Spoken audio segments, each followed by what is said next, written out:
Jimelang Rathe, how are you doing? I hope you're peachy. Please go check out the previous post to gauge your bearings. Lest you should complain of next thing and next thing you're out of my video without even getting edified. Come on, like hang 10, okay? Go check out the previous ones and then gauge your bearings. Alrighty. And please go to my YouTube page and subscribe there, guys. There's a spell going on there. And I'm talking about Jezebel right now. Better. And I'm like, God is going to be my healer. Anyway, guys, listen up, right? Romantic love. I was talking about how it is so important. How God himself describes our indiscretion or our rebellion against him as adultery, and this is because the Lord recognizes and indeed has created it in that way, romantic love as the most influential to chart a person's direction. That when such influence comes into your life, you can totally either change your mind about something or stay on the right track, or change your mind into a good position direction. Okay, now Satan is the be all and end all of a baddest adulterer, and he was kicked out of heaven. Do you understand what I'm saying? And this is because of his infidelity against God. Now, when you get kicked out of a relationship, you guys, by umuntu that you still kind of love, or a person, you know, you don't know what you got till it's gone. It's like being underestimated by a dude that you've been dating. I would know. I was in a relationship with one for 5 whole years. I thought I jump up and down so as a kangaroo. Namhlanje lo muntu, one would think ukuthi uyangi zonda. You would imagine that all of the stuff that he has done to me using witchcraft is because of hatred, but no, it is passion gone wrong. Crimes against God are crimes of passion. You know, crimes of passion in criminology are crimes where people who are in love with each other, or people within a romantic ecosystem, kill each other. They hate each other. So umfazi magabula, femicide is a crime of passion. If a boyfriend has killed a girlfriend, or a husband, a wife, or even what you call this, like a love interest, a guy ofunayo, but you me. If he then kills you for that, that's a crime of passion.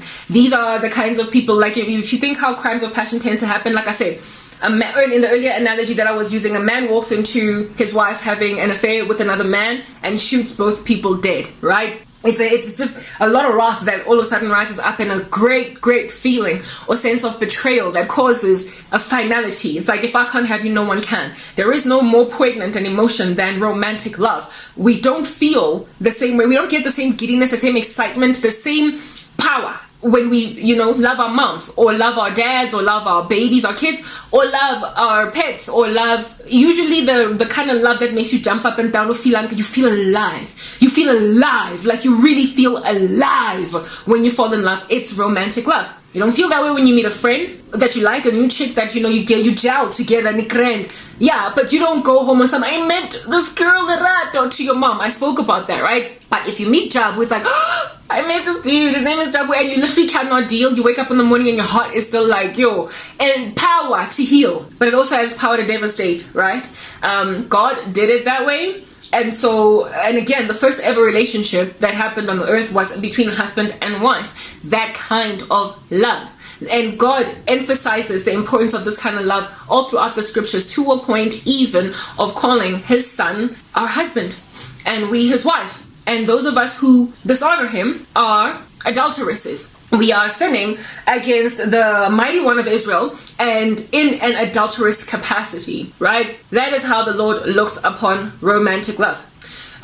It is therefore important to track back and look at things that way when you're dealing with the psychosis of Satanists, of witches, harlots, of the dark arts. You need to realize that these are people who are like Satan. They have literally been kicked out of heaven, and just like my ex-boyfriend, waking up making like Janet Jackson one day, don't know what you got till it's gone. My ex-boyfriend, ungi moshele is kati. I'm sorry guys, my nose is running and I don't want to like blow it all up in your grill, but you know what, we're gonna like do that. Okay, we're done blowing the nose, and I hope I did not distract you. That wasn't even blowing, it was more like just making sure that, like, you know, my runny nose is not whatnot. When I get hyperactive, my nose gets running. It's like laughing and nesting, you like need to blow your nose. Anyway, whatever, right? So the relationship, Satan fell out of heaven. My ex-boyfriend. Yes, I was talking about my ex-boyfriend. Sorry, my train of thought was distracted there. I dated the guy for 5 years, ne? So I was busy singing Pinayad, Yemi Alade. See me, see trouble, when you gonna marry me, yo? See me, see trouble, you best to marry me, yo. See, we've been dating for many years now, you want to leave me for lobola. See me, see trouble, you gonna marry me, yo. Today, pressure. I'm not proud to admit this. A lot of women, especially in the black community, ain't proud to admit this. They are not proud to admit Ugba. There comes a time in these long-term relationships as in Kenya when you literally are singing a dude, when are you gonna marry me, yo? When are you gonna marry me? I know you gonna run away with my years. You took away 5 years of my life, so you gonna marry me? Today, to a point where a whole bunch of women go or something. I don't know what a spell to make a man marry you is called. I know the one to force a man to love you is korobela. Yeah, ulanda that kind of witchcraft. There's so many of my former friends.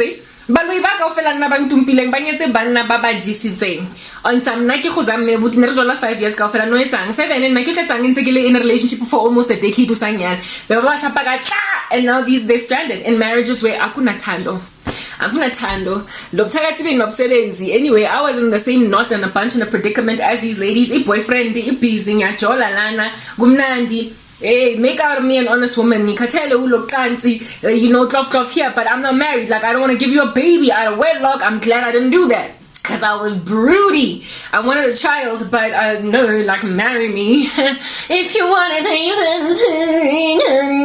okay? That was Karabo, but thank God I got born again at the age of 26. So literally shortly after breaking up with him, I was actually quite convicted of Christ in the relationship. But then after, like, we broke up officially, God is actually the one that helped me stay broken up with him because I struggled to not go back because to a certain extent, which is another thing in Borang. Propose. It's like, what are you doing?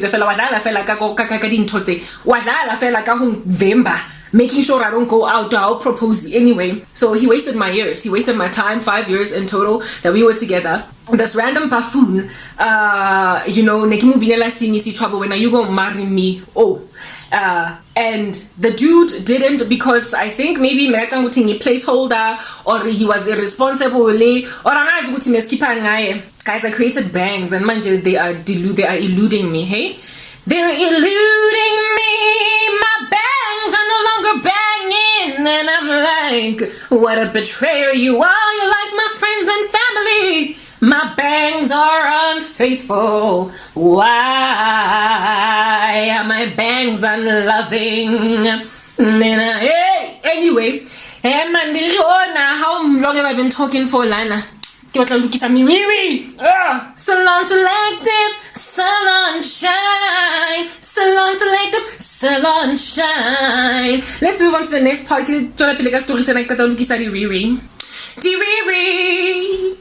Riri.